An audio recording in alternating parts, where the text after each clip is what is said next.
চলে আসবে। আর আমাদের ঘরের যা অবস্থা, তাতে করে একটু জোরে বর্ষা এলে আমাদের ঘরে যে থাকা দায়, যে করেই হোক তুমি ঘরের ছাউনিটাকে বদলানোর ব্যবস্থা করো। তুমি তো সবই জানো গিন্নি, কাজবাজ আজকাল অনেক দিন ধরেই নেই। জমিতে চাষ করে যতটা ধান ফলেছে তাই দিয়ে কোনো রকমে রান্না করে তুমি সংসারটাকে এগিয়ে নিয়ে যাচ্ছ। বাজারে প্রচুর ধার দেনা করেছি, তার জন্য সবাই টাকা চাইছে, রকমে মুখ লুকিয়ে চলছি। সেটা তো আমিও বুঝলাম, কিন্তু তুমি বলো ঘরের যা অবস্থা, তাতে যদি একটু বৃষ্টি হয় তাহলে এই ঘরে কি আর থাকা যাবে?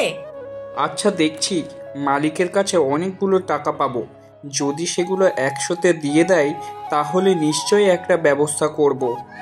আচ্ছা ঠিক আছে, তুমি এবার খেয়ে নিয়ে তাড়াতাড়ি কাজে যাও তো দেখি।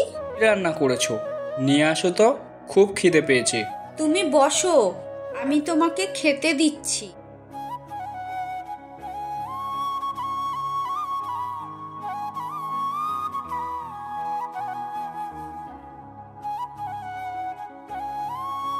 কি সবাই এসে গিয়েছিস তো? আজ্ঞে মালিক, এখনো সবাই এসে পৌঁছাতে পারিনি, আর কিছু সময়ের মধ্যেই চলে আসবে।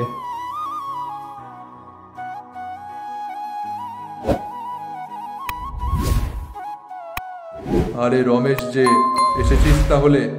যা যা, সবাইকে কাজ বুঝিয়ে দিয়ে নিজেও কাজে লেগে পড়। আমি তাহলে চললাম এখন, কেমন? আচ্ছা কর্তাবাবু, আমি এদিকে সমস্তটা সামলিয়ে নেব।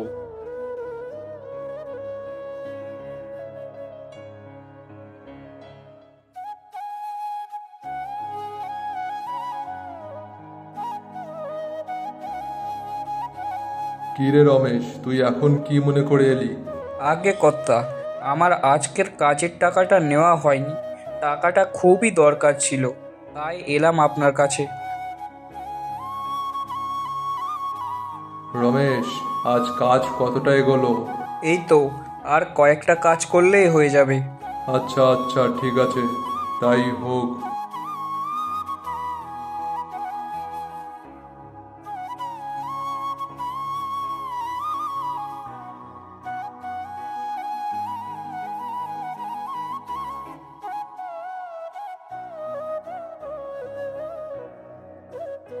দেখ দেখ, আকাশে কেমন মেঘ করে আসছে, মনে হচ্ছে কিছু সময়ের মধ্যেই বৃষ্টি আসবে। কি মজা কি মজা, বৃষ্টি হলে আজ আবার বৃষ্টিতে ভিজবো।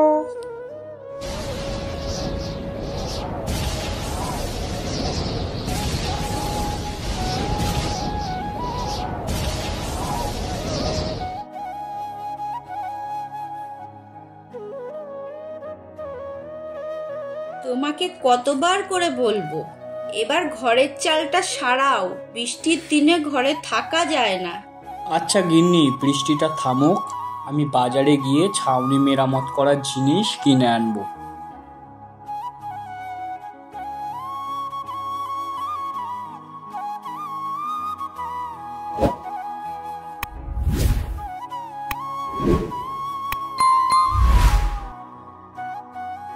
আরে দাদা, এখনই ঘরের চাল ঠিক করছো যে?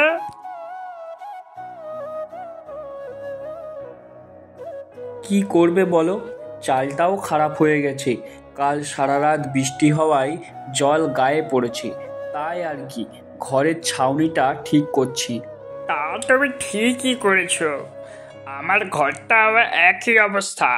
আমার ঘরটা ঠিক করতে হবে, এখন বর্ষার জন্য কাজ নেই, তাই এখন আর ঠিক করতে পারছি না। ঘরের চালটা সারিয়ে নিও, এবার নাকি ভালোই বৃষ্টি হবে, আর যদি চাল দিয়ে জল পড়ে ঘর ভেসে যায় তাহলে বাচ্চাগুলোকে নিয়ে কোথায় যাব? দেখি কতদূর কি করতে পারি। আকাশের অবস্থা তো আজও ভালো নয়, বৃষ্টি হবে হয়তো। এবার চলে আসছি আবহাওয়ার খবরে। আগামী দুদিনের মধ্যে দক্ষিণবঙ্গ সহ কলকাতার পার্শ্ববর্তী এলাকায় প্রবল বৃষ্টিপাতের সম্ভাবনা দেখা যাচ্ছে।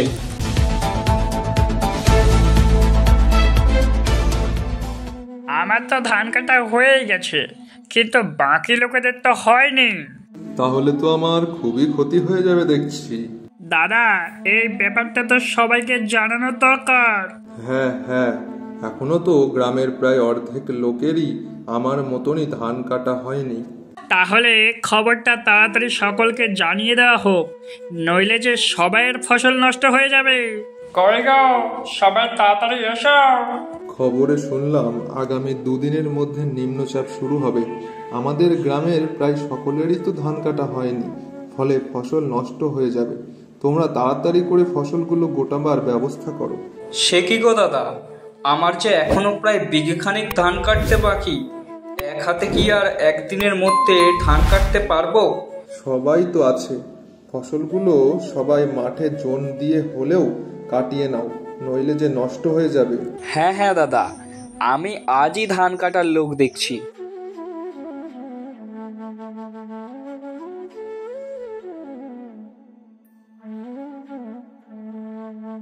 দাদা, তোমার সব ধান কাটা হলো?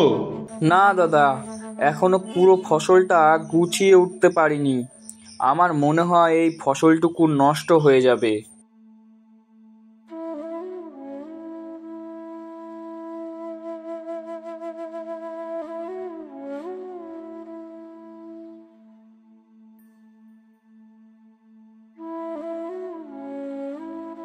কি হয়েছে তোমার? এত চিন্তা কিসের? কি আর বলবো গিন্নি, এখনো মাঠে অনেকটাই ফসল রয়ে গিয়েছে। তোমাকে এত চিন্তা করতে হবে না, কাল পর্যন্ত তো সময় রয়েছে। তুমি ঠিকই কাল ফসলটাকে বাড়িতে আনতে পারবে। দেখো না গিন্নি, একবার আকাশের দিকে চেয়েই দেখো, কেমন করে মেঘটাই না করে এসেছে। তোমার কথা মতন আজকের রাতটা ঠিক করে পেরোলেই হয়। দাঁড়াও, খাবারটা খেতে দিই তোমাকে। এত চিন্তা না করে খেয়ে শুয়ে পড়ো তো দেখি। হ্যাঁ দাও।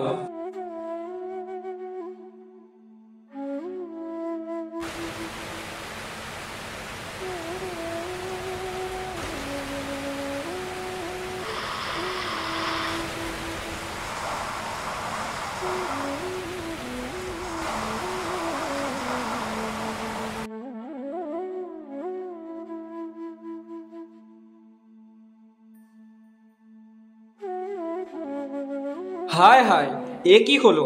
কাল আমি যা ভেবেছিলাম তাই হলো। দাদা, ও দাদা, এ কি তুমি এখনো বাড়িতে? তুমি জানো না কাল কি হয়েছে? না তো, আমি তো কিছুই জানি না। কাল আমাদের সব জমি ভেসে গেছে, নদীর বাঁধ ভেঙে জল ঢুকে গেছে।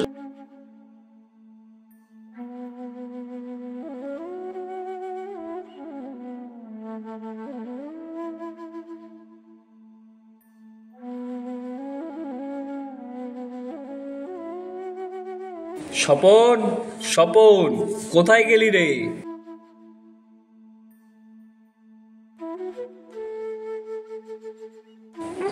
কি হয়েছে? এত ডাকছিস কেন? চল চল, আমাদের সাথে চল। আরে, কাল বৃষ্টিতে নদীর পাড় ভেঙে সব জল ঢুকে গেছে। কি বলছিস? তবে আর বলছি কি, চল চল, তাড়াতাড়ি চল। নদীর মাছগুলো সব মাঠের জমিতে এসেছে, কত লোক মাছ ধরছে। তাই নাকি? চল চল, আমরাও গিয়ে ওখানে মাছ ধরি।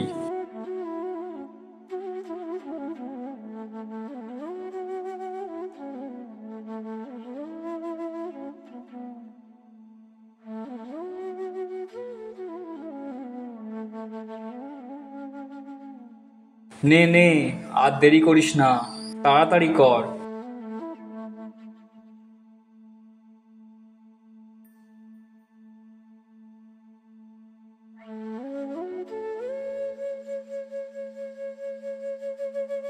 বাবা দেখো, কতগুলো মাছ ধরেছি বড় বড়।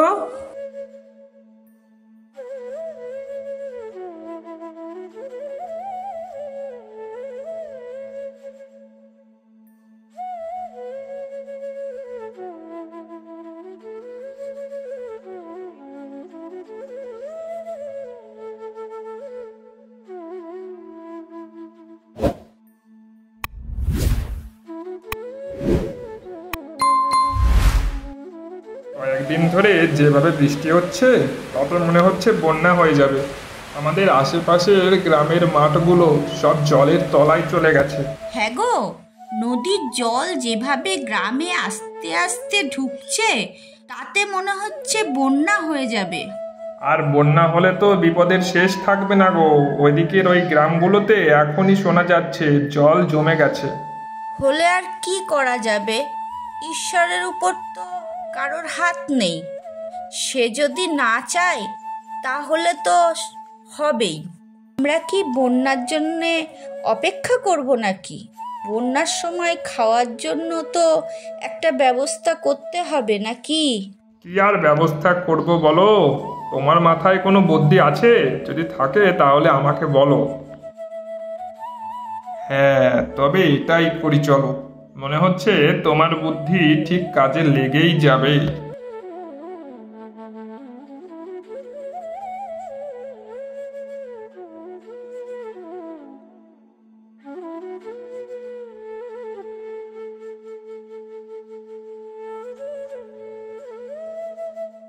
নাও নাও, তাড়াতাড়ি নাও, শাকগুলো তাড়াতাড়ি তুলে ফেলো তো দেখি। হ্যাঁ হ্যাঁ, নাও নাও।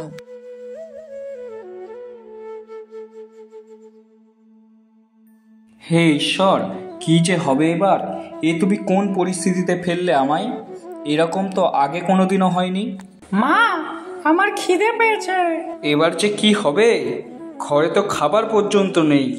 এবার যে না খেতে পেয়ে মারা যেতে হবে।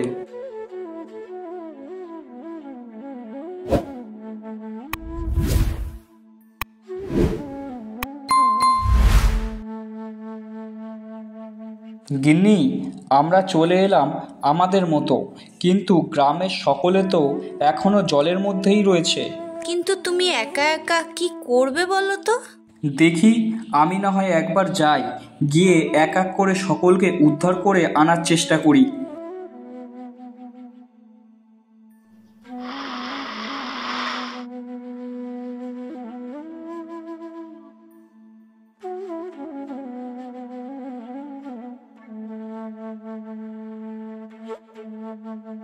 বাঁচাও, বাঁচাও।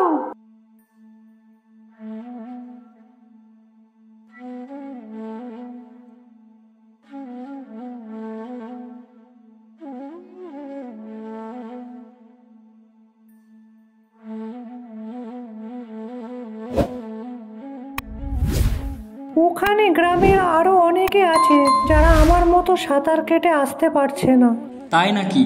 ঠিক আছে, আমি গিয়ে দেখছি। বাবা, আমিও তো সাঁতার কাটতে পারি, আমিও যাব তোমার সাথে। চল, ওনাকে উদ্ধার করে আসি।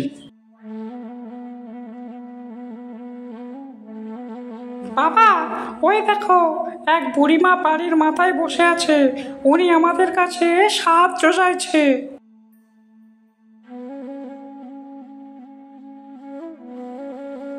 বাবা, ওখানে আরো লোকজন আছে, তুই যা, ওদেরকে উদ্ধার কর।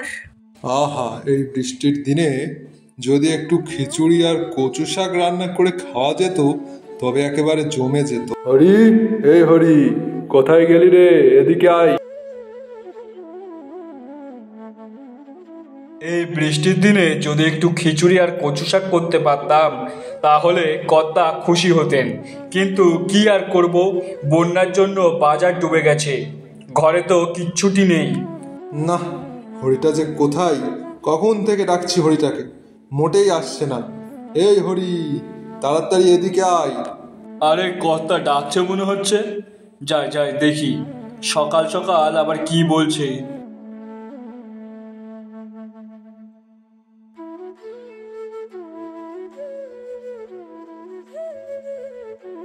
তোকে কখন থেকে ডাকছি, আসতে এত দেরি হলো কেন শুনি? ও, কাজ করছিলাম, তাই আপনার ডাক শুনতে পাইনি। কি হয়েছে বলুন। তা আর শুনবি কি করে? সকাল সকাল বৃষ্টির দিনে গরম ভাত আর সঙ্গে কচু শাক রান্না করে নিয়ে আয় দেখি, জমিয়ে খাবো দুজনে মিলে, বুঝলি? আমিও ভাবছিলাম যদি বৃষ্টির দিনে খিচুড়ি আর কচু শাক রান্না করা যায় তাহলে। হ্যাঁ, তবে তাই হোক।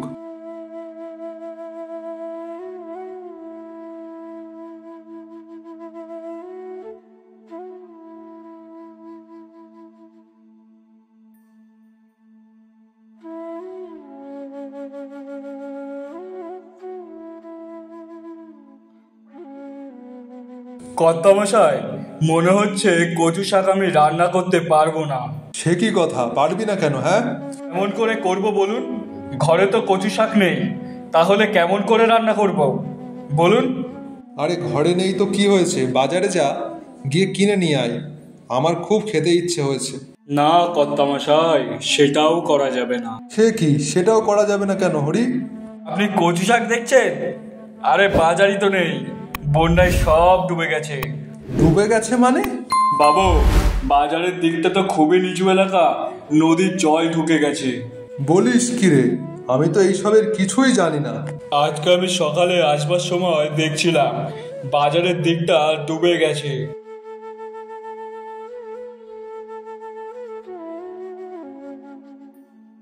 বাবু কি নেবেন বলুন? তুই বন্যার সময় শাক কোথায় পেলি? আগে কর্তা, আমি শাক চাষ করেছিলাম। বন্যা হওয়ার আগে আমি শাকগুলোকে তুলে নিয়েছিলাম। তা তুই একটা ভালো কাজই করেছিস। তা শাকের আটি কত করে বিক্রি করছিস? আগে কর্তা 20 টাকা। কি, এক আটি শাকের দাম এত? আগে মালিক, বুঝতেই তো পারছেন, এই সময় যদি একটু লাভ না করতে পারি তাহলে আর কখনই বা করব। এইভাবে জিনিসের দাম নিলে এই বন্যায় মানুষেরা খাবার কিনে খাবে কি করে বলতো?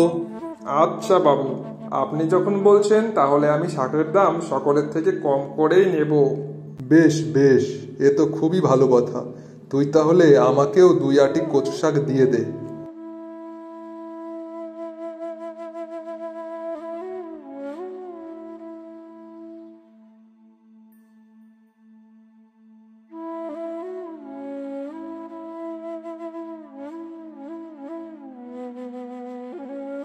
এ কি, জল তো বেড়েই চলেছে দেখছি। কি যে করি, গ্রামের লোকজনগুলোকে তো বাঁচানোর দরকার। তাহলে আমি ওদের নিয়ে আসি, ওরা সবাই এখানে আপনার কাছে আশ্রয় নিয়ে থাকুক। যা যা, তাই কর।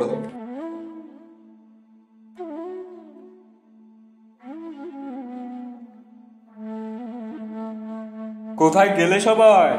কর্তা তোমাদের আশ্রয়ের ব্যবস্থা করেছে। তাই? সত্যি? মালিক যদি না থাকতো তাহলে যে আমাদের কি হতো। চলে এসেছিস তোরা? আপনি মানুষরূপী ভগবান কর্তাবাবু, আপনি যদি না থাকতেন তাহলে যে আমাদের কি হতো।